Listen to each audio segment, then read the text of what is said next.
사도행전 4장 1절로 22절 봉독하겠습니다. 사도들이 백성에게 말할 때에 대제사장들과 성전 맡은 자와 사두개인들이 이르러 예수 안에 죽은 자의 부활이 있다고 백성을 가르치고 전함을 싫어하여 그들을 잡음에 날이 이미 저물었으므로 이날까지 가두었으나 말씀을 들은 자 중에 믿는 자가 많으니 남자의 수가 약 5천이나 되었더라. 이튿날 관리들과 장로들과 서기관들이 예루살렘에 모였는데 대제사장 안나스와 가야바와 요한과 알렉산더와 및 대제사장의 문중이 다 참여하여 사도들을 가운데 세우고 묻되 너희가 무슨 권세와 누구의 이름으로 이 일을 행하였느냐. 이에 베드로가 성령이 충만하여 이르되 백성의 관리들과 장로들아 만일 병자에게 행한 착한 일에 대하여 이 사람이 어떻게 구원을 받았느냐고 오늘 우리에게 질문한다면 너희와 모든 이스라엘 백성은 알라. 너희가 십자가에 못 박고 하나님이 죽은 자 가운데 살리신 나사렛 예수 그리스도의 이름으로 이 사람이 건강하게 되어 너희 앞에 섰느니라. 이 예수는 너희 건축자들이 버린 돌로서 진모퉁이의 머릿돌이 되었느니라. 다른 이로서는 구원을 받을 수 없나니 천하 사람 중에 구원받을 만한 다른 이름을 우리에게 준 일이 없음이라 하였더라. 그들이 베드로와 요한이 담대하게 말함을 보고 그들을 본래 학문 없는 범인으로 알았다가 이상히 여기며 또 전에 예수와 함께 있던 줄도 알고 또 병 나은 사람이 그들과 함께 서 있는 것을 보고 비난할 말이 없는지라 명하여 공회에서 나가라 하고 서로 의논하여 이르되 이 사람들이 어떻게 할까. 그들로 말미암아 유명한 표적이 나타난 것이 예루살렘에 사는 모든 사람이 알렸으니 우리도 부인할 수 없는지라. 이것이 민간에 더 퍼지지 못하게 그들을 위협하여 이후에는 이 이름으로 아무에도 말하지 말게 하자 하고 그들을 불러 경고하여 도무지 예수의 이름으로 말하지도 말고 가르치도 말라 하니 베드로와 요한이 대답하여 이르되 하나님 앞에서 너희 말을 듣는 것이 하나님의 말씀을 듣는 것보다 옳은가 판단하라. 우리가 보고 들은 것을 말하지 아니할 수 없다 하니 관리들이 백성들 때문에 그들을 어떻게 처벌할지 방법을 찾지 못하고 다시 위협하여 놓아 주었으니 이는 모든 사람이 그 된 일을 보고 하나님께 영광을 돌림이라. 이 표적으로 병 나은 사람은 40여 세나 되었더라. 아멘. 오늘 우리에게 주신 말씀 중에 7절 말씀이 중요한 말씀인데요. 사도들 가운데 세워놓고 묻죠. 너희가 무슨 권세와 누구의 이름으로 이를 행하였느냐라고 묻습니다. 여기에 분명하게 드러나는 것은 무슨 권세, 누구의 이름. 그렇죠. 이것을 가진 자만이 사실적으로 강력한 하나님의 능력을 발휘해서 유명한 표적을 나타내는 사건, 그것이 지금 이루어졌기 때문에 이것을 주목하는 이유는 뭐냐 하면 이 표적으로 미치는 영향이 너무 커서 이후에 많은 사람들이 다시 예수를 따르는 그런 일을 하게 되기 때문에 그들은 주목하고 있었던 거죠. 영향이 너무 큽니다. 그래서 이 일을 행한 사람에 대해서 막아야 할 일이라고 판단하고 있는 거죠. 싸움이 시작된 거죠. 여러분, 복음이 전해지게 되면 복음으로 말미암아 반드시 그것을 대적하는 자가 나타난다는 거예요. 그것이 문제인 거예요. 왕성하게 교회가 세워지면 누군가는 교회를 헐뜯는 사람들이 생깁니다. 처음에는 다 좋아하는 것처럼 보이지만 시간이 지나가면 그런 일들이 생기죠. 여기에 분명히 드러나는 것은 무슨 권세와 누구 이름, 이것을 가진 자만이 그런 능력을 가질 수 있다는 거예요. 그래서 사도행전 3장 1절 이하의 말씀에 그 말씀이 연결되어져 있습니다. 이 말씀은 너무 유명한 말씀이고 여러분도 많이 읽었을 것 같아요. 그렇게 해서 이 말씀을 읽으라고 하지 않고 성전 미문에 앉아서 나면서부터 못 걷게 된 사람 이야기가 여기 나와 있죠. 근데 마침 기도 시간에 베드로와 요한이 성전에 올라가게 됐습니다. 그게 보게 됐죠. 근데 그는 성전 문에 앉아가지고 구걸을 하고 있었습니다. 그러니까 이제 베드로와 요한도 올라가니까 구걸하고 싶어서 쳐다본 거죠. 그래서 쳐다보니까 베드로와 요한이 주목하여 말합니다. 우리를 보라. 그러니까 그들에게 무엇을 얻을까 하여 바라보고 있었다. 여러분, 사람이 처량하게 되는 것은 그 사람에게 뭘 얻고자 하는 거. 나면서부터 못 걷는 것도 불행한데 그 남에게 또 이걸 달라고 또 이렇게 하고 있었어요. 그래서 무엇을 얻을까 하고 이렇게 바라봤다 그러잖아요. 얼마나 불쌍한 처리가 되겠습니까? 이것을 봅니다. 베드로가 말합니다. 은과 금은 내게 없지만 내게 있는 것은 내게 주나니 곧 나사렛 예수 이름으로 일어나 걸으라. 그리고 이제 오른손을 딱 잡아서 일으키니까 그 사람이 발과 발목에 힘을 탁 얻더니 일어나서 서서 걷고 그들과 함께 성전으로 들어가면서 걷기도 하고 뛰기도 하고 하나님 막 찬송하는 소리가 들려. 자, 이것을 그 걷는 것을 백성들이 다 보게 된 거예요. 하나님을 찬송하는 목소리를 다 들은 거예요. 자, 이것은 그 나면서부터 걷지 못한 사람이 일어나서 걷고 뛰고 있는 그것으로 끝나지 않았다는 거죠. 그걸 본 사람들은 본래 성전 미문에 앉았던 구걸한 사람인 줄 그냥 당장 알고 이에서 그것을 일어난 일로 인해서 심히 놀라고 또 놀랐다 그랬어요. 놀랍게 여기고 또 놀라고 있었다. 그리고 이제 그러고 나서 이제 끝난 게 아니고 병 나은 사람이 요한을 딱 가서 붙잡는 거예요. 베드로와 요한을 딱 붙잡는 거예요. 이 사람들이 낫게 했구나. 이 사람들 다 안 거죠.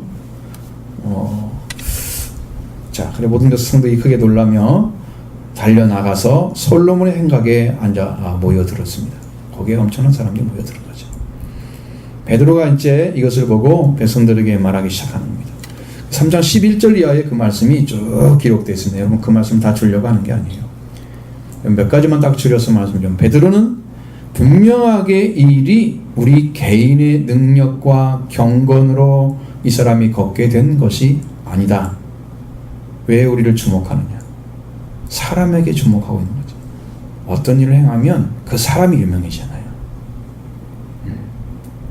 사람에게 주목하는 순간에 그 사람은 복음을 잘못 전하게 돼요. 저분 가면 목사님 설교 잘해. 능력도 있어. 하나님 함께 하셔. 목사님에게만 직접 딱 맞추는 거야. 이러면 목사님이 유명해지잖아요. 주님이 유명해져야 하는데 그 사람으로 인해서. 주님이 높아져야 되는데. 사람을 주목하는 것이죠. 베드로는 그걸 딱 자르는 거예요. 아브라함과 이삭과 야곱의 하나님께서 그 종 예수를 영화롭게 하셨다. 이 부활을 말씀하고 있죠.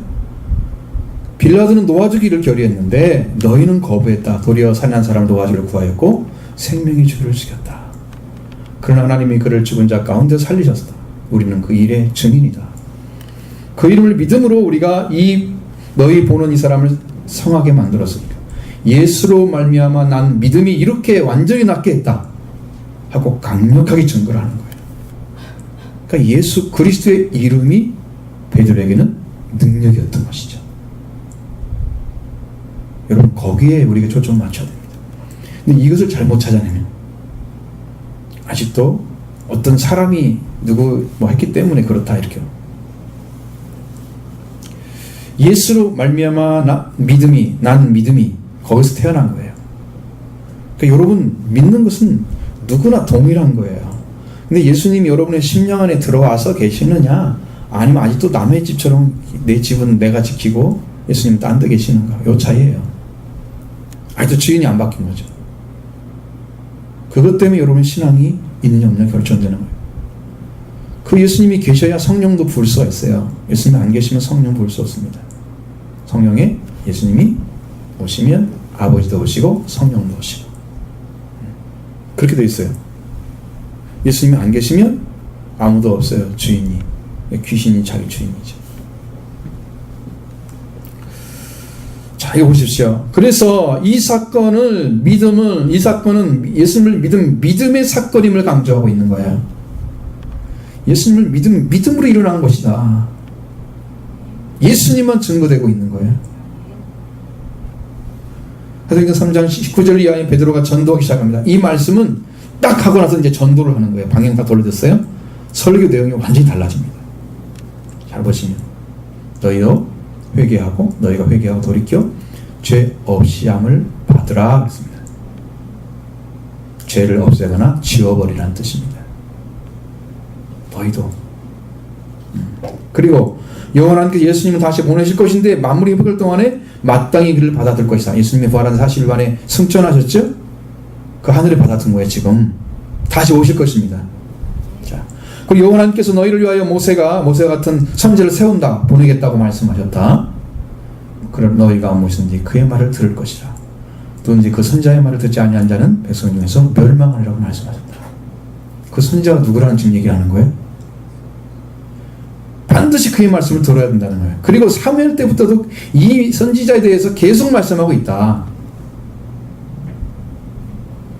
당신들은 선지자의 자손이고 언약의 자손이다. 그러니까 아브라함에게 땅에 묻은 족속이 너를 위하여 복을 받으리라고 하셨는데 하나님이 이 그종을 세워서 복 주시려고 지금 듣고 있는 이스라엘 백성 너희에게 먼저 보내셨다. 그 종을 예수님 종이라고 하시는 거죠. 그리고 너희를 돌이켜서 그 악함을 버리게 하셨다고 선포하고 있습니다. 그러니까 예수님 참 강력하게 증거하는 겁니다. 참으로 놀라운 복음이 선포됐습니다. 여러분 이 말씀을 읽으면서 얼마나 가슴이 뛰는지 몰라요. 막 살아있는 말씀이 것이 막 느껴지는 거예요. 왜 그렇게 할 수 있냐면 성령이 함께 하셨던 말씀이세요. 어떤 내용을 기록한 게 아니에요. 성령이 선포한 말씀을 그대로 기록한 거예요. 그게 너무 놀라운 거예요. 저는 그게 막 가슴이 뛰어요. 성령께서 주신 말씀이야. 확실. 여러분한테 이 말씀이 들어가면 여러분 돌이켜서 예수 그리스도 그 선지자라고 보내신 그 사람을 믿게 됩니다. 그래야지 구원을 얻습니다. 죄 없음을 받고 이렇게 베드로가 에게 의해서 이루어지고 외쳐진 3장, 사도행전 3장의 말씀이 여기 있는데 사도들이 백성에게 말할 때에 제자들은 성전 맡은 자와 사두개인이 가까이 있었다는 거죠. 그게 좋습니다. 자, 4장 1절로 4절의 말씀을 보겠습니다. 사도들이 백성에게 말할 때 대제사장들과 성전 맡은 자와 사두개인들이 이르러 예수 안에 죽은 자의 부활이 있다고 백성을 가르치고 전함을 싫어하여 그들을 잡아 날이 이미 저물었으므로 이튿날까지 가두었으나 말씀을 들은 사람 중에 믿는 자가 많으니 남자의 수가 약 5천이나 되었더라. 아멘. 사도들이 백성들에게 말씀을 전하고 있을 때 제사장들, 성전 맡은 자, 사두개인이라고 있었습니다. 이 사람들 모두는 유대 종교 지도자급에 속한 자들입니다. 성전 맡은 자는 성전의 우두머리입니다. 어떤 사람들이냐? 성전의 보안을 맡은 레위인들 중에서 우두머리들, 그걸 성전 맡은 자라 그러는 거예요. 레위인들 중에 우두머리, 두령이라고 합니다. 보통 그 사람들 갈 때 성전 맡은 자예요. 지도자급이죠. 이 사람들도 세 부류의 사람들이 사도들의 복음 전파하는데 함께 있었던 자들이었습니다. 자, 이들은 예수 안에 죽은 자의 부활이 있다고 가르침을 싫어했다. 제사장들급에 들어간 사람들이 다 사두개인들이에요. 사두개인들은 부활을 안 믿었습니다. 그러니까 여기 제사장들 들어있잖아요. 레위인들 제사장에 속한 사람들이잖아요. 그러니까 이들도 아마 부활을 안 믿었을 거예요. 예수의 부활을 싫어하는 거예요. 예수는 이제 죽은 자는 반드시 부활한다. 던지고 다니는 말씀을 계속 던지니까 이걸 믿지 않고 있는 사람들이 이걸 전하는 걸 싫어했다는 거예요. 여러분들도 자신이 믿지 않는 것 전하면 싫죠? 내가 믿는 것 전하면 좋죠? 믿지 않는 거 전하면 싫잖아요. 이 사람들도 자기들 중에는 이미 우리는 부활이 없어. 우리가 죽으면 영도 죽고 몸도 죽고 다 죽는 거예요. 그렇게 믿는 사람들이에요. 사두개인들. 이 사람들이 지금 그렇게 하고 있는 거예요. 예수님이 안에 죽은 자가 부활이 있다? 이것은 절대 인정할 수가 없어. 자기들이 좋아하지 않는 것처럼. 그러나 그들은 사도를 싫어하는 것을 끝나지 않고 사도를 끝나고 손으로 붙잡아서 이 저녁 때가 되었기 때문에 감옥 안에 가둬버린 거예요. 근데 그것이 이제 그날의 끝이잖아요. 성경은 거기다 연결시켜서 3장에서 베드로가 전한 말씀, 사람들 중에 믿는 자들이 많았다. 거기에 남자의 수가 거의 5천이나 되었다. 여자들이 많이 안 온다고 해도 합치면 상당수가 되겠죠. 오순절 성령의 충만을 받고 전 베드로의 첫 번째 설교를 통해서 그 말씀을 받은 사람이 세례를 받았는데 이날의 돌아온 영혼의 수가 3천이나 더했다라고 2장 41절에 말씀합니다. 4장 4절에는 말씀을 들었던 사람들 중에 믿는 자들이 많은데 다 믿는 거 아니겠죠. 보니까 더 많은 사람이 모였다는 거죠. 남자의 수가 거의 5천이나 되었다. 여러분 3천 명이 믿었는데 5천 명이 또 들어왔어요. 지금 몇 명 됐어요? 숫자만 그냥 보이는 숫자만 8천이죠. 대형 교회가 됐죠. 이거 어떻게 할 거야 이거? 응? 설교를 잘해야 돼. 한 번에 믿게 들어오면 이거 어떻게 처리를 해 이 사람들을? 예수님도 안 했잖아. 5천 명 정도 남자만 5천 명 되는 그 오병이어 기적을 일으키고도 안 했잖아. 예수님 교회를. 여기는 이제 예수님이 죽음과 부활을 전하니까 이런 일이 벌어져요. 오직 나사렛 예수 그리스도의 이름을 믿는 그 믿음이 곧 권세였던 것을 확실하게 증언하고 있습니다. 그 일로 이루어진 것으로 인해서 복음을 전했습니다. 그 복음의 결실은 성령께서 사도의 입을 통해서 깊은 소식을 전하게 하고 그것은 엄청난 부흥의 결실이 있게 됐다는 거예요. 여러분, 사랑하는 성도 여러분, 사람들이 아주 시골의 나사렛에서 자라나신 예수의 이름, 그 예수 이름을 가진 그리스도, 나사렛 예수 그리스도 이름의 권세가 어떠함을 증언하고 있어요. 사람 보기에는 형편없는 사람인데 그 이름이 그렇게 능력이 있다고요? 누가 믿겠어요? 사도를 전할 때는 꼭 나사렛 예수 그리스도를 전했습니다. 네? 복음서에는 나사렛 예수 그리스도라는 말을 안 쓰고요. 서신서에도 나사렛 예수라는 말을 쓰지 않습니다. 예수 그리스도라는 말을 쓰고 그리스도 예수라는 말을 쓰고 예수라는 말만 쓰고 그리스도라는 말만 쓰고 이렇게 따로 써요. 이렇게 돼 있지 나사렛이란 말에 들어가지 않아요. 그리고 왜 여기 나사렛이 강조했을까?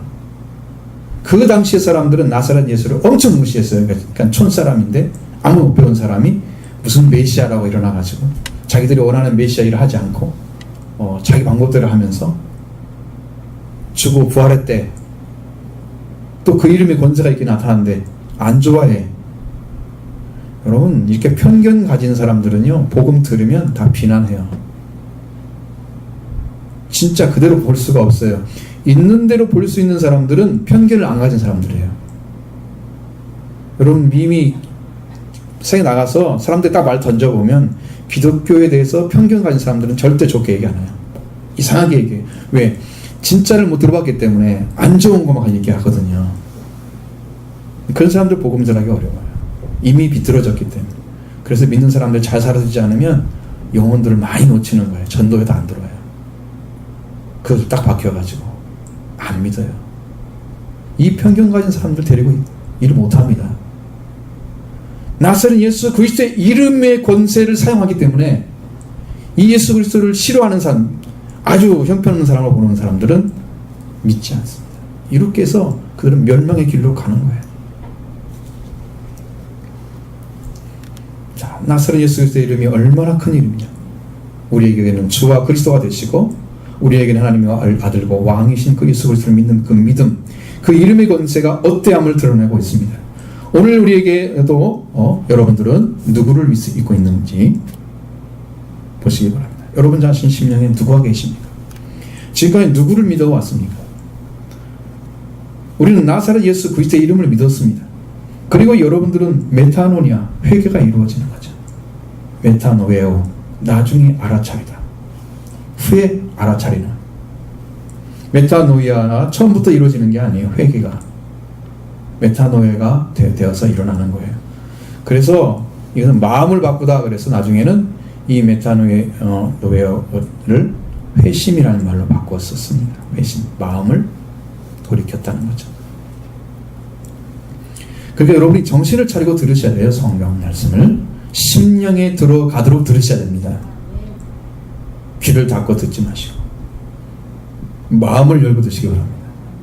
귀로만 들리는 목소리는 여러분 깨끗하고 좋은 목소리를 원할 거예요. 성우 같은 목소리를 원할 거예요.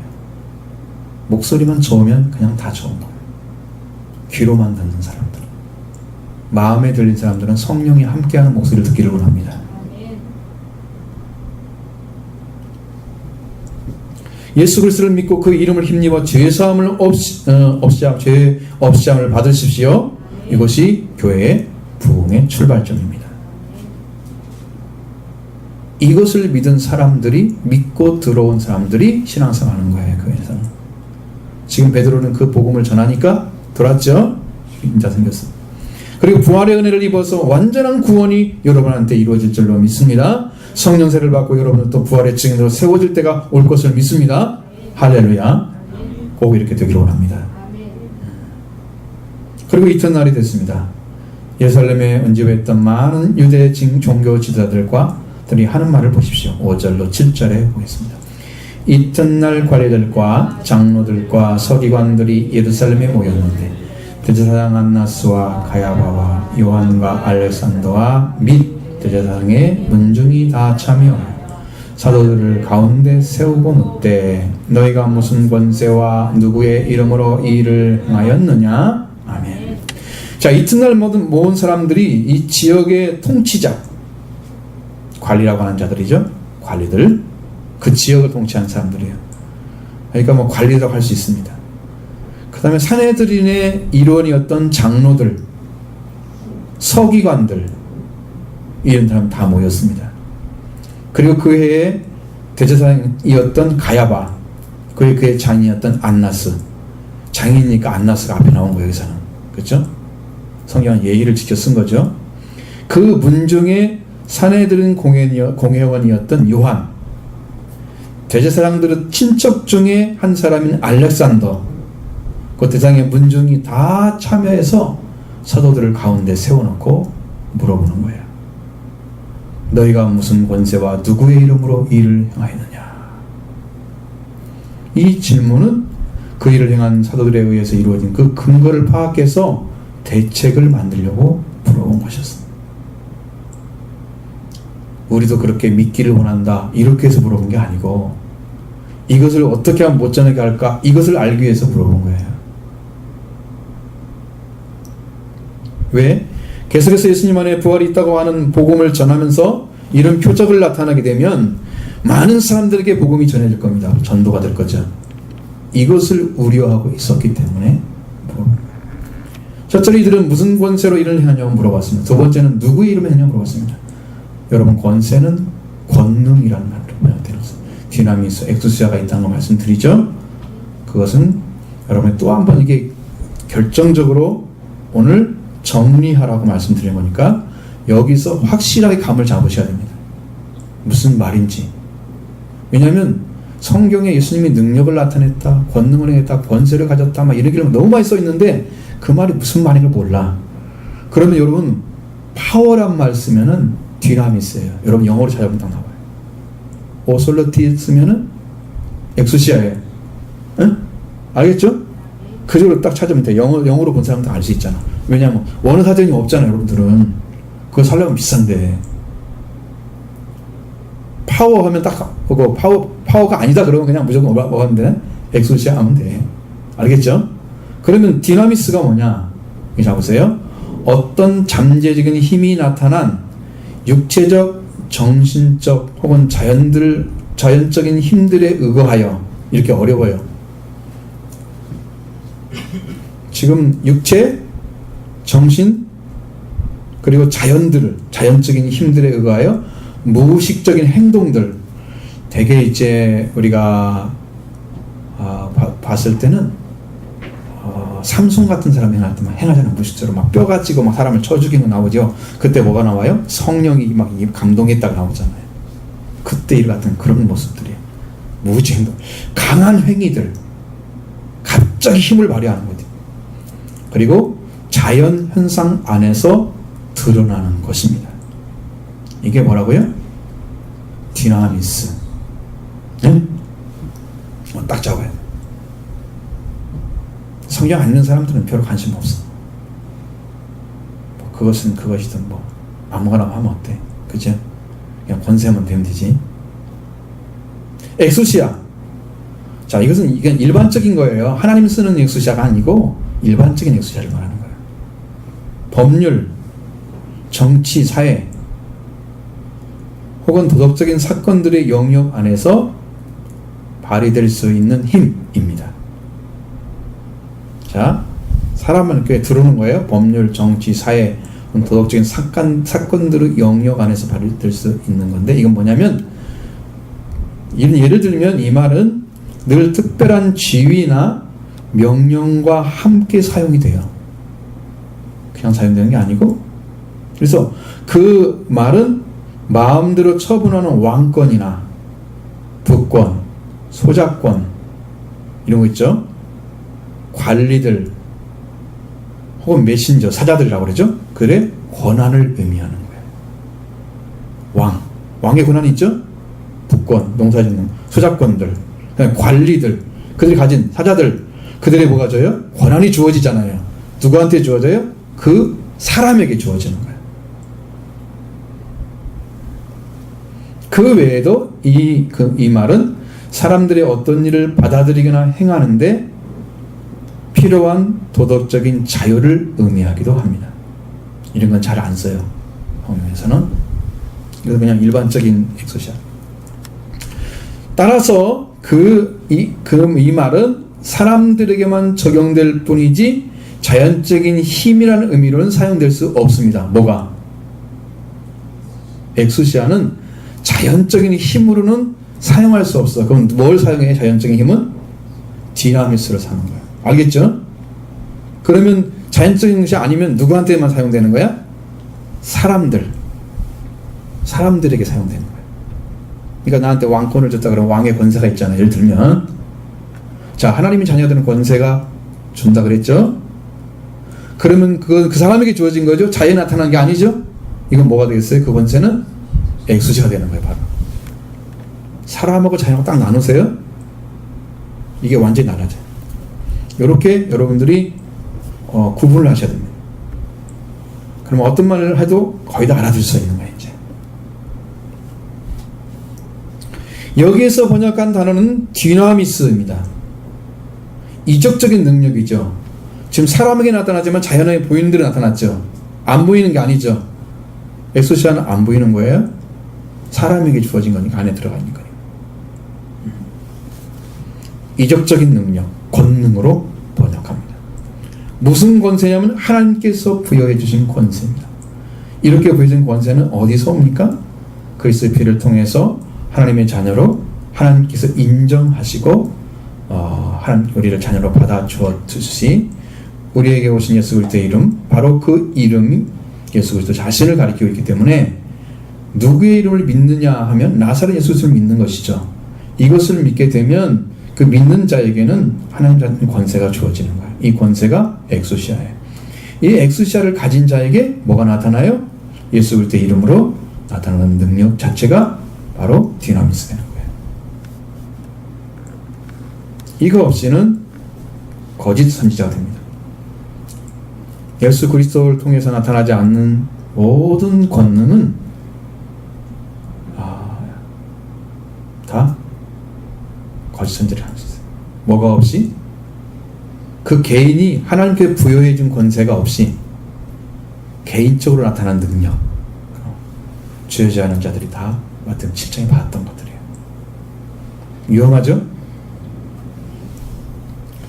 독생자의 이름을 믿으면 얻게 되는 거예요. 예수 그리스도를 영접하는 자. 그리스도를 믿으면 우리에게 하나님 자녀는 권세, 엑소시아가 주어집니다. 하나님께서 속해서 하나님의 자녀가 되는 권세가 그가 가지게 되는 거죠. 권세를 가지게 되는 거예요. 자, 부활의 주님을 만난 제자들은 주님의 형제들이었습니다. 이미 다 주어졌던 거예요. 여러분, 성경에 나타나는 중에서 마태복음 10장에 이미 그들에게 귀신을 쫓아내고 뭐라고 권세를 줬다고 나오죠. 거기에 권세가 오면 엑소시아예요. 거기에 이미 하나님께서 부여주세요, 권세를. 그래서 귀신이 쫓겨난 거예요. 아들이 갔기 때문에. 그래서 사탄이 쫓겨난 거예요. 병들이 고쳐진 거예요. 디나미스 준 게 아니에요. 이미 제자들은 예수님이 보내시면서 이미 그들에게 주어졌어요. 근데 뭘 몰라요? 그들은 아직 몰라요. 자기 하늘에 이름이 기록된지를. 예수님께 부름받으면 이미 하늘에 기록된 건데 몰라요. 그러니까 능력 나타나는 것만 좋아하는 거야. 너희들 능력 그거 좋아하지 말고 하늘에 기록된 것을 기뻐하시는 그러시잖아요. 예수님은 이미 제자를 부활의 주님을 만났습니다. 그리고 형제라고 주님이 불러줬습니다. 이렇게 영적이 회복되어 있는 자들을, 엑소시아를 가진 자들, 나사렛 예수 그리스도를 믿는 자들이었어요. 이 믿음을 가지고 하는 것이 권능이 나타나는 것이 디나미스인 거예요. 이적적인 능력이 나타났어요. 실제적으로 일어난 거예요. 사건이. 자, 이러한 진리를 알지 못하는 종교인들은 이러한 질문에 대해서 사도를 이렇게 하지 말라. 자신들의 종교적인 권위로 명령을 내리려고 하는 거예요. 하나님 주신 권세를 사람이 막는 거예요. 엄청난 범죄죠? 자, 그래서 베드로는 성령이 충만하여서 말하기 시작하는 거예요. 8절로 12절입니다. 이에 베드로가 성령이 충만하여 이르되 백성의 관리들과 장로들아, 만일 병자에게 행한 착한 일에 대하여 이 사람이 어떻게 구원을 받았냐고 오늘 우리에게 질문한다면 너희와 모든 이스라엘 백성들은 알라. 너희가 십자가에 못 박고 하나님이 죽은 자 가운데서 살리신 나사렛 예수 그리스도의 이름으로 이 사람이 건강하게 되어 너희 앞에 섰느니라. 이는 너희 건축자들의 버린 돌로서 집 모퉁이의 머릿돌이 되었느니라. 다른 이로서는 구원을 받을 수 없나니 저나 사람 중에 구원받을 만한 다른 이름을 너희에게 주신 일이 없음이라 하였더라. 아멘. 자, 여러분, 성령 충만하면 말씀이 증언되는 거예요. 그래서 증언자들은 성령이 충만해야 돼요. 백성의 관리들과 장로들아, 만일 병자에 행한 착한 일에 대해서 이 사람이 어떻게 구원을 받았냐고 오늘 우리에게 질문한다면, 자, 이 사람이 이루어진 일의 착한 행위, 그 구원입니다. 복음입니다. 그것이 기쁜 소식입니다. 그 사람이 이루어진 일이죠. 베드로는 이스라엘 향해서 다시 기쁜 소식을 선포하고 있습니다. 10절에 너희와 모든 이스라엘 백성들은 알라 그랬습니다. 너희에게와 모든 이스라엘 백성에게 알려진, 이거에 알려진 것과 같이 이런 말입니다. 알라 그렇게 명령한 게 아니에요. 원어를 보면 명령하지 않았어요. 그리고 무엇이 너희에게 이스라엘 백성에게 알려져 있느냐? 너희가 십자가에 못 박고 하나님이 죽은 자 가운데서 살리신 나사렛 예수 그리스도, 그분이 알려져 있다는 거예요. 그 이름으로, 나사렛 그리스도의 이름으로 이 사람이 건강하게 되어 너희 앞에 서 있다. 연결을 쭉 시켜야 돼요. 알라 그 말이 아니고 그렇게 알려진 그 이름으로 지금 건강에 대해서 너희 앞에 서 있다고 지금 명령하고 있는 거예요. 애들한테 봐, 나사렛 예수 그리스도의 이름이 이렇게 능력이 있어. 이걸 증언하고 있는 거예요. 예수님 자랑했죠? 예수님 자랑했습니다. 분명히 이 사람이 건강에 대해서 너희 앞에 서 있는 이것은 너희와 모든 이스라엘 백성에 알려진 나사렛 예수 그리스도의 이름으로 이루어졌다고 전하고 있습니다. 복음은요, 실제적인 예수 그리스도가 와서 계시고 예수님이 일하시고 또 성령이 충만해서 그에게 말씀이 직접 임하여 오면 이 복음이 능력 있게 전해집니다. 저는 그런 경험을 해봤기 때문에 알아요. 무엇인지 알아. 이것이 무슨지는 알아. 그럼 지금 이게 나타날 때가 돼야 되는데, 바로 베드로는 예수의 십자가와 부활을 전하고 있습니다. 이 기쁜 소식의 핵심입니다. 중심입니다. 믿음의 중심이고 증거의 중심이고, 그 다음에 이런 말씀을 전하는 바로 나사렛 예수 그리스도의 이름의 권세입니다. 바로 베드로나 다른 사도들 역시 나사렛 예수 그리스도의 이름으로 권세가 주어졌고 그 이름으로 건강하게 되었다고 이야기합니다. 그 이름 때문에 일어난 일이에요. 그래서 나도 여러분에게 명령합니다. 악한 영에 지배받는 여러분, 더러운 영은 예수 그리스도 이름으로 명하노니 떠날지어다. 여러분 병들도 떠나기를 원합니다. 병자들도 다 떠날지어다. 이번 집회 기대가 됩니다. 수련을 통해서 그 일이 벌어지지 않을까 싶어요. 사도들이 행했던 권능의 이름은 나사렛 예수 그리스도의 이름이었다. 그러니까 여러분 예수를 믿는 이름이 여러분을 예수 그리스도의 이름을 믿는 이 믿음이 얼마나 위대한 권세를 가지고 있는가, 여러분 마음의 중심에 깊이 새겨놓기를 바랍니다. 그 이름 외에는 구원받을 이름이 세상에 한 번도 준 일이 없습니다. 그 이름만 준 거예요. 그러나 나사렛 예수 그리스도의 이름은 이스라엘 백성들에게는 가장 혐오스러운 이름이었을 것입니다. 왜? 십자가에 못 박혀 찔렸던 그 사람들, 그를 죽은 자 살려서 나사렛 예수 그리스도의 이름, 그 이름의 권세, 이것이 디나미스가 됐는데 이들은 싫어서 버린 자를 살려가지고 하나님이 사용하고 계신다고 말이에요. 얼마나 싫을까요? 죽이라고 소리 지르는 사람 죽었는데 십자가가 죽은 거 봤거든요. 그 사람이 살아가지고 그 사람의 이름으로 이런 능력을 행하고 있으니 싫은 사람은 더욱 싫을 거고, 그걸로 해서 놀란 사람들은 더 깜짝 놀라서 예수를 믿게 될 거고, 막 얼마나 많은 일이 벌어졌겠어요. 거기서 예수님의 부활을 통해서. 이 예수님에 대한 복음입니다. 이 예수는 너희 건축자들이 버린 돌로서 모퉁이 돌이 되었느니라. 너희 건축자들 누굽니까? 이스라엘의 지금 종교 지도자들이죠. 건축자들입니다. 관리들과 장로들이라고 불렀습니다. 이스라엘 종교 지도자들, 이들은 바로 건축자들이었습니다. 하나님의 나라를 건설하는 건축자들이었습니다. 하나님의 나라가 그곳에 세워져야 됩니다. 그래서 그들을 세운 거예요, 하나님께서.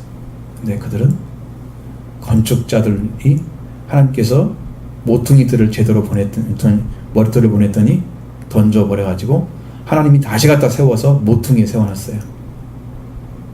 이스라엘은 버렸는데 하나님은 예수님을 주와 그리스도가 되게 하셨어요. 그게 모퉁이 돌입니다. 너희는 건축자의 중심에 세우지 않고 이스라엘 백성들의 중심에 세우지 않고 버렸는데 하나님은 다시 그를 갖다 세웠어요. 모퉁이 머리털. 이 돌을 중심으로 세계 인류가 구원받는 이름이 됐습니다. 이 고귀한 이름이 나사렛 예수 그리스도 이름입니다. 이들은 예수 그리스도를 세워서 그로 인해서 인류를 구원하신 하나님의 절대적인 구원의 길을 스스로 막은 거예요. 우리가 원하는 메시아가 아니야. 이런 시각 가지고 있었어요. 그들로 하여금 자신이 원하지 않는 메시아는 십자가 못 박도록 오히려 강도와 맞바꾸는 죄를 범했습니다. 이렇게 세상은 하나님 나라를 건축하려 세워진 자들이 보내신 메시아를 버린 거죠. 그리고 하나님이 이 버려진 모퉁이들, 머리털이 모퉁이의 돌이 되게 하셔서 인류를 구원하는 길을 여신 거예요. 하나님은 구부러져도 반드시 일을 행하신다. 하나님은 이미 시편에 나와 있어요. 그렇게 될 것을. 하나님 눈에 이 건축자의 돌인 돌이 모퉁이의 돌이 되었나니 시편 118편 찾아보세요. 여러분 나오죠. 우리 눈에 사람들이 보니까 우리 눈에 길이 가더다. 왜 이렇게 됐지 도대체? 이해할 수가 없는데 하나님은 그걸 그렇게 하시는 거예요. 사람들이 이해하지 못할 방식으로 하나님 일을 하시는 거예요. 이게 비밀스러운 거지. 하나님 은혜 가운데, 하나님의 그 구원의 계획 가운데 있는 거예요. 그리고 구원하는 이름이 되게 하셨습니다. 다른 이로서는 구원을 받을 수 없었습니다. 하늘 아래 사람 중에 구원을 받을 만한 다른 이름을 우리에게 주신 일이 없음이라고 말씀합니다. 자, 여기 눈여겨봐야 할 단어가 하나 있습니다. 구원받을 만한 이름. 여기 문장에서 만한이란 단어입니다. 만한이란 단어. 이게 데이라는 뜻입니다. 데이라는 단어인데 이것은 it must be입니다. 영어로 보면 it must be. 이게 뭐예요? 반드시 뭐 해야 한다. 만한 이름이 아니고 해하는 이름입니다. 이 번역이 잘못된 거예요. 정말로 정확하게 번역하셔야 돼요. 그런 이름이 아니고 이 이름으로 반드시 구원받아야 할 이름이란 뜻입니다. 이 이름이 구원받을 만한 뭐 그렇게 이렇게 해서 될 수도 있고 없고 이렇게 결정하는 게 아니고 해야만 되는 이름이라 그 이름으로 구원받을 이름이라 반드시 그렇게 해석해야 됩니다. 정말 하나님께서 예수님 외에 길을 열어놓지 않았습니다. 구원의 길을. 예수 그리스도의 이름만이 여러분의 영혼을 구원합니다. 여러분의 생명을 하나님께 돌려드릴 수 있습니다. 그 이름만이 말입니다. 천하 사람 중에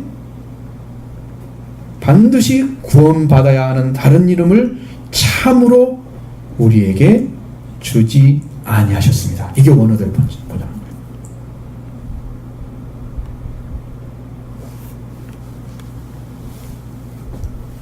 반드시 구원받아 한 다른 이름을 참으로 우리에게 준 일이 없습니다. 하나님이 한 가지 이름만 줬다는 거예요. 나사렛 예수 그리스도의 이름. 서신서는 이 나사렛이란 말 쓰기가 어렵기 때문에 그걸 쓰면서는 전부 나사렛이란 빼고 예수 그리스도 아니면 그리스도 예수가 된 거예요. 그렇게 변형이 된 거예요. 원래 나사렛 예수 그리스도가 원형의 이름이에요. 복음 전할 때 다 썼던 거예요. 여러분은 그 이름을 여러분 믿죠? 아멘. 여러분 안에 그런 일이 벌어질 거예요. 아멘. 그 이름의 권세가 있기 때문입니다. 하나님 반드시 우리의 구원을 받을 이름을 주셨다는 거죠. 그 이름이 나사렛 예수 그리스도인데 다른 이름을 주신 일이 없었습니다. 분명하게 복음을 제시받는데 불구하고 그들은 복음이 아닌 사도에게 주목하는 거예요. 무엇 때문이겠어요? 이 신흥종교, 예수를 전하는 신흥종교 당시에는 유대교를 넘어서서 든 것을 막기 위해서입니다. 이걸 전하게 되면 개수에서만 사람이 믿어지면 이걸 인해서 유대교는 그냥 무너지는 거죠. 사라지진 않겠지만 무너져. 사실은 그리스도교와 연결돼서 세계를 구원하시는 하나님의 나라를 건축하려 세운 자 민족의 이 세상의 종교 지도자들이 되었으면 놀라운 일이 더 벌어졌을 거예요. 이스라엘 민족을 통해서. 그러면 이스라엘 민족이 중심이 된 교회가 엄청난 교회들이 많이 세워졌을 겁니다. 이 땅에. 근데 여기서 예수를 다 버리잖아요. 그러니까 예수 그리스도를 다른 민족이 세우잖아. 복음을 전해가지고 교회를. 하나님 나라를 세워가자. 그러니까 이방인의 사도로서 사도 바울이 딱 세워져가지고 세계를 복음화시키는데 기여했습니다. 이렇게 해서 다른 민족에 가버리고 이스라엘 민족은 그걸 해서 망했습니다. 그래서 유대교가 연결되지 않은 거죠. 상관이 없는 교회였어요. 자, 13절 18절 보겠습니다. 그들이 베드로와 요한이 담대하게 말함을 보고 그들을 본래 학문 없는 범인으로 알았다가 이상히 여기며 또 전에 예수와 함께 있던 줄도 알고 또 병 나은 사람이 그들과 함께 서 있는 것을 보고 비난할 말이 없는지라 명하여 공회에서 나가라 하고 서로 의논하여 이르되 이 사람들을 어떻게 할까? 그들로 말미암아 유명한 표적이 나타난 것이 예루살렘에 사는 모든 사람에게 알려졌으니 우리도 부인할 수 없는지라 이것이 민간에도 퍼지지 못하게 그들을 위협하여 이후에는 이 이름으로 아무에게도 말하지 말게 하자 하고 그들을 불러 경고하여 도무지 예수 이름으로 말하지도 말고 가르치도 말라 하니. 아멘. 자, 베드로와 요한이 담대하게 말함을 보고 비난할 말이 없었다 그랬어요. 그들 자신들은 고난으로, 유대교죠. 유대교의 고난으로 이후에는 이 이름으로 아무에게도 말하지 말게 하자. 오늘 베드로와 요한을 불러서 예수 이름으로 말하지도 말고 가르치도 말라. 이렇게 하는 거죠. 자신들의 고난이에요. 하나님의 명령이 아니고 유대 종교 지도자들과 관리들이 자신들의 권위로 명령하고 있는 거예요. 하나님과 아무 상관없습니다. 그들이 하나님을 믿었지만 예수를 믿어야 되잖아요. 왜? 하나님이 보낸 자가 예수님인데 안 믿고 한쪽 믿고 말이 돼요? 안 되는 거죠. 여러분 온전한 믿음이라는 것은 여러분 지금 하나님을 믿은 예수님을 믿어야 되겠죠? 아멘. 예수님 그래서 하나님을 믿은 나를 믿으라고 그랬죠? 아멘. 그게 안 되면 그건 가짜 믿음이에요. 난 예수를 믿어지는데 하나님은 안 믿어져. 그건 가짜 믿음이에요. 아멘. 구약은 믿고 신약은 안 믿고 그런 식으로 나누는 거죠. 신약은 믿는데 구약은 안 믿고. 뭐 이렇게 자기가 선택한다는 것은 그게 믿음이 아닌 거예요. 하나님이 이루신 대로 받아들이는 게 믿음인 거예요. 베드로 요한이 담대하게 말씀을 전하는 들었습니다. 사도들 모두 어부 출신인 걸 알고 있었던 거예요.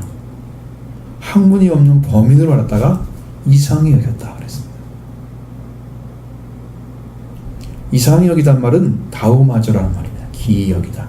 원더라는 말씀. 이것은 불가사의, 경탄, 놀라움 이런 단어를 씁니다.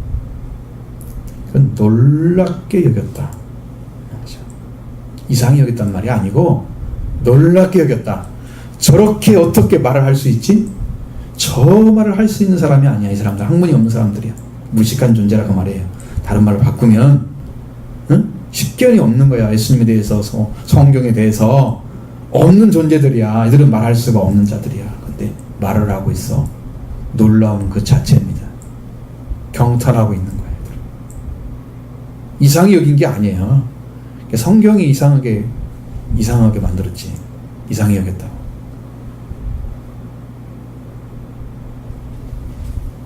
그들은 베드로와 요한이 학문 없는 범인으로 알고 있다가 어부 출신인 것을 제자했다고 생각하니까 아무것도 모르는 줄 생각했습니다. 분명히 성령께서 주시는 말씀도 그들은 알아듣지 못하는 거예요. 이 사도들을 학문 없는 일반으로 생각했는데 그는 성경을 가장 온전하게 알고 담대하게 말하는 걸 보고 놀랍게 여겼다는 거예요. 성경은 꿰뚫어서 말하잖아요. 여러분, 너희 건축자의 너희 이거 어떻게 이겨요? 감히 이거 끄집어내기도 힘들어요. 시편에 있는 말씀을 딱 성령께서 주시니까 딱 전하잖아요. 너희들이야 너희들 지금 버린 게 다 알잖아. 응? 하나님의 주가 그래서 얘기했는데 너희들이 지금 버리고 있잖아. 안 믿고. 이 말씀은 믿음으로 받은 자들의 구원을 받을 수 있습니다. 이 말씀을 받는 자들만 구원이 이루어지는 거예요. 왜냐하면 나사렛 예수 그리스도 이름을 믿기 때문입니다. 또한 성령으로 받고 이 말 이해할 수 있는 말이죠. 그들은 두 사도가 예수님과 함께 있었던 줄도 알고 있었고 병 나은 사람이 그들과 함께 있는 것을 보고 있으니까 아무것도 표현할 수가 없습니다. 실제 사건을 보고 실제로 거기에 서 있는 사람들은 할 말이 없었던 거예요. 왜? 이걸 어떻게든 비난해서 이거 못하게 해야 되는데 그들 목적은 그거잖아요. 지금 복음이 전해지는 게 막 나와야 되는데 성경이 복음을 막고 있는 사람들 얘기를 하고 있단 말이에요. 답답하죠? 그러면 지금 성경을 보는 사람들은 이 복음이 전해져서 능력으로 나타나고 말씀이 나타나고 지금 사도행이 나타났던 이 말씀들이 그대로 나타난다. 현재 나온다고 해봐요. 우리도 그런 일이 벌어질 거다 생각하셔야 됩니다. 교회도. 저는 성령이 주신 말씀을 똑똑하게 기하고 있습니다. 네가 전하게 될 때, 복음을 전하게 될 때 많은 박해가 있을 것이다 그랬습니다. 바울이 하는 것처럼 박해가 있을 것이다 말씀했습니다. 여러분, 성경을 성경대로 전하는데 박해를 합니다. 자기들 똑같은 성경, 문자 하나 안 틀린 똑같은 성경을 쓰는데 왜 박해를 합니까? 성령이 말씀하셨습니다. 정말 귀신의 가르침을 쫓는 자도 있을 것입니다. 앞으로 성령 안 받고. 자, 그렇게 되니까 그들은 베드로와 요한에게 명령해서 사내들인 밖으로 떠나가라 이렇게 명령을 나서 서로 의논하기 시작했습니다. 그들은 걱정이 뭡니까? 이 사람을 어떻게 해서 해야 하는가, 어떻게 해야 되는가 하는 것이 그것 때문에 모아졌습니다. 베드로와 요한을 말미암아 유명한 표적이 나타난 것을 예수님이 다 알고 있으니까 또 우리도 부인할 수 없게 됐으니까 이 백성들에게 퍼질 수 없게 하려면 이러한 일을 행하지 않게 해야 되는구나. 거기만 초점이 맞은 거예요. 그래서 사도들을 위협해서 이후에는 이 이름으로 아무도 말하지 말게 하자 하고 결론을 내리고 나서 사도를 불러서 경고합니다.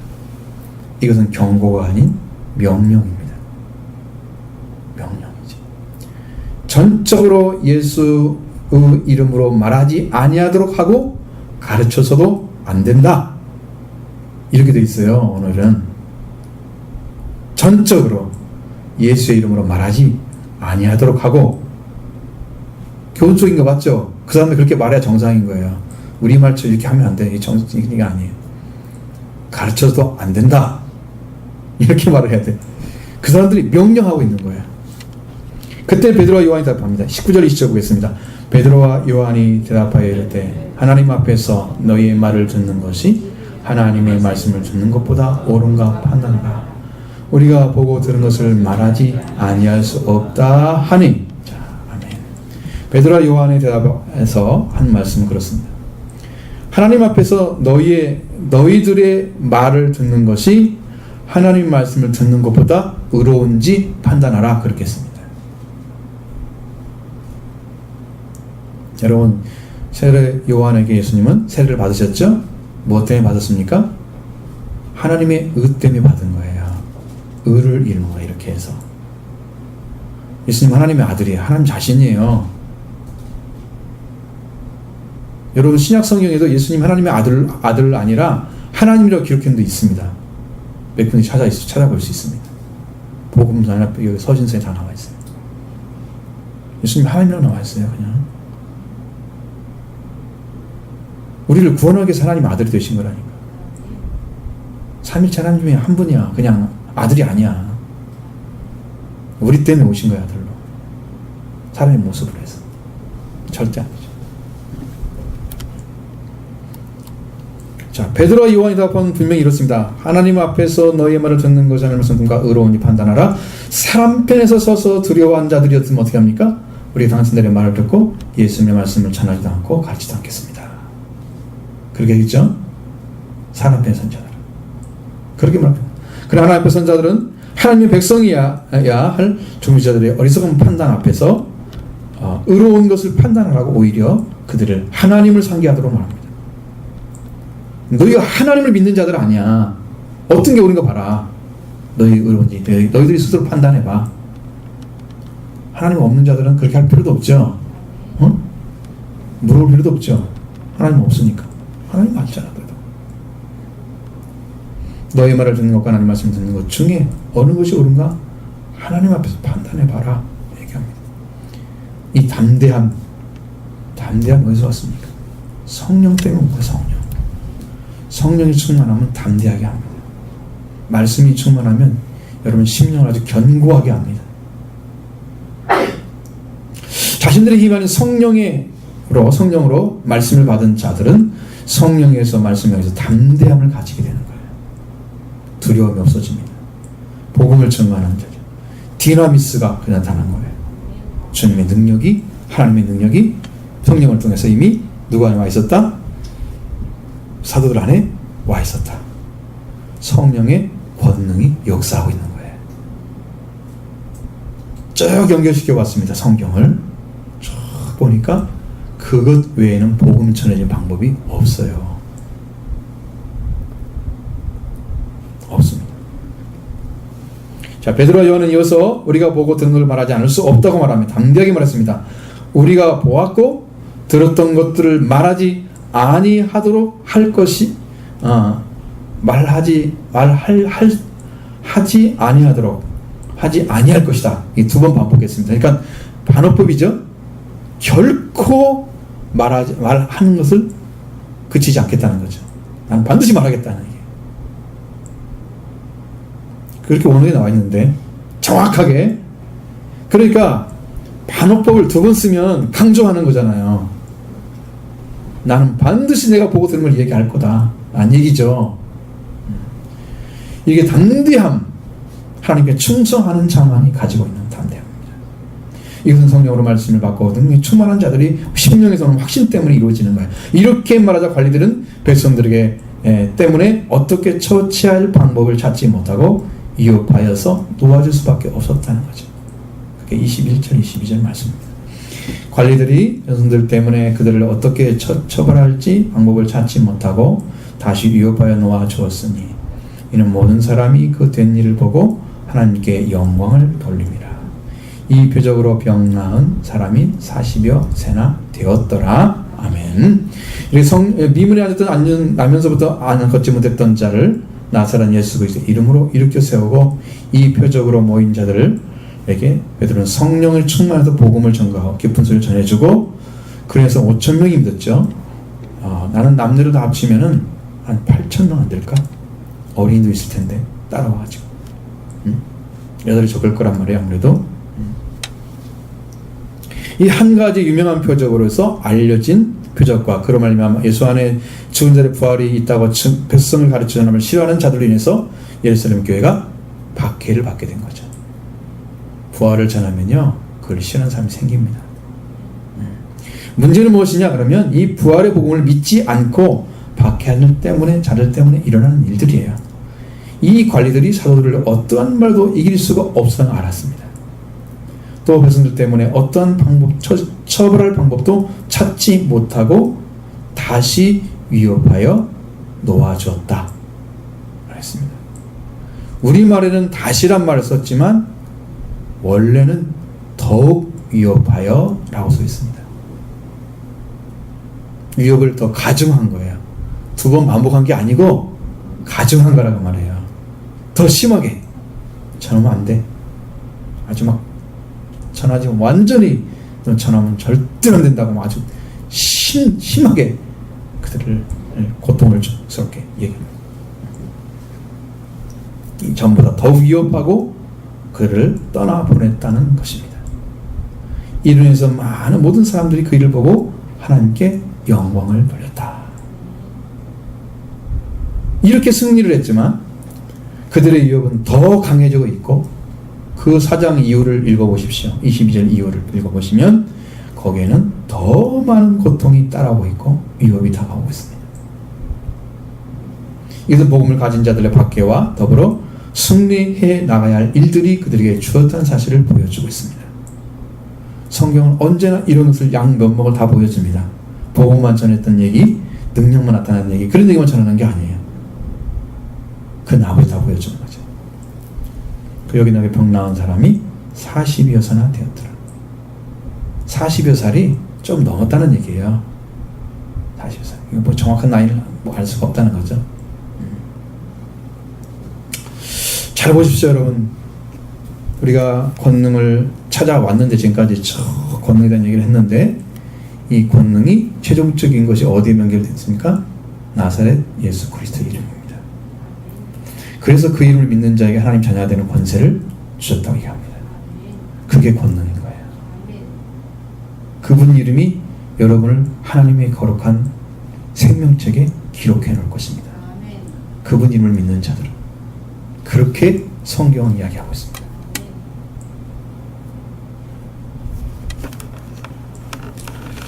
그래서 예수 그리스도의 속죄와 부활만은 우리를 엑스자를 갖게 하고 성령의 충만함으로 디나미스를 나타냅니다. 그러면 권능을 갖게 하는 거죠.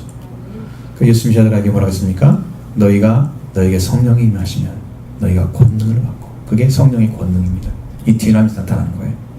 그것이 나타나서 이제 일을 시작하는, 복음을 전하는 표적으로 사용됐죠. 바로 사도를 통해서 나타나는 이것이 뭐예요? 성령의 권능과 같은 것입니다. 누구에게 나타났습니까? 나사렛 예수 그리스도의 이름으로.